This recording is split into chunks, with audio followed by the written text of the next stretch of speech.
Vous avez suivi la décision de Monsieur le Président du tribunal. Il est constant et avéré que Hadiatou a préparé sa forfaiture. Elle s'est préparée, elle a quitté la Belgique dans l'objectif de venir extorquer des montants auprès des opérateurs économiques en Guinée. Et donc malheureusement, Thierno Dansoko a été le premier à tomber dans ses filets. Et le tribunal a découvert la vérité. Et vous avez suivi, les débats ont été contradictoires.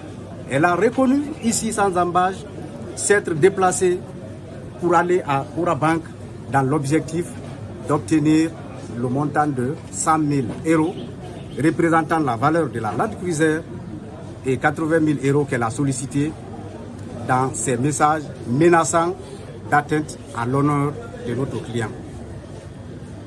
Sur ce, nous suivons l'allure que ses avocats et elles-mêmes voudront entreprendre. En appel, nous sommes prêts à aller défendre le dossier et aller défendre l'honneur de notre client, qui est déjà sué, il faut le rappeler.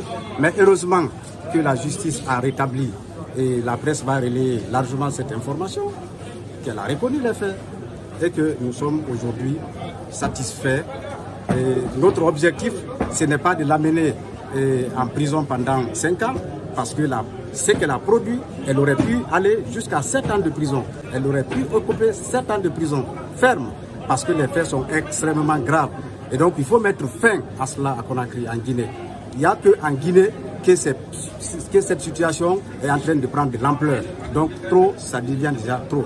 Sauf que vous aviez demandé 3 milliards de francs guinéens de dommages et intérêts. Bon, vous pensez que nous avons quelque chose à faire avec cet argent-là? Thierno Mamadou Dansoko a sa vie déjà qui est faite. On n'a pas besoin de cet argent, pas du tout. Mais nous avons sollicité pour qu'elle sache que ce qu'elle a posé comme acte est répréhensible justement par la loi.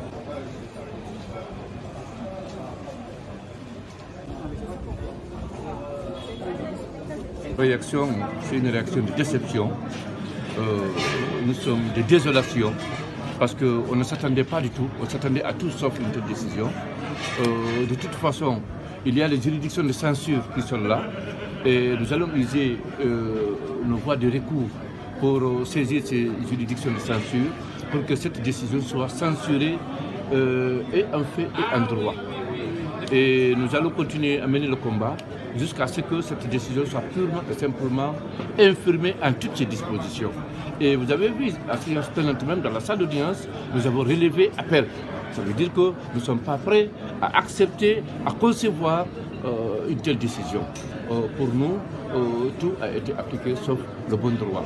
Notre client devrait être innocenté, relaxé purement et simplement pour des faits non établis à son encontre. Et rappelez-nous la décision. C'est une décision qui la condamne à 10 mois d'emprisonnement ferme, une amende de 500 000 et à 20 millions, au paiement de 20 millions de dommages et intérêts.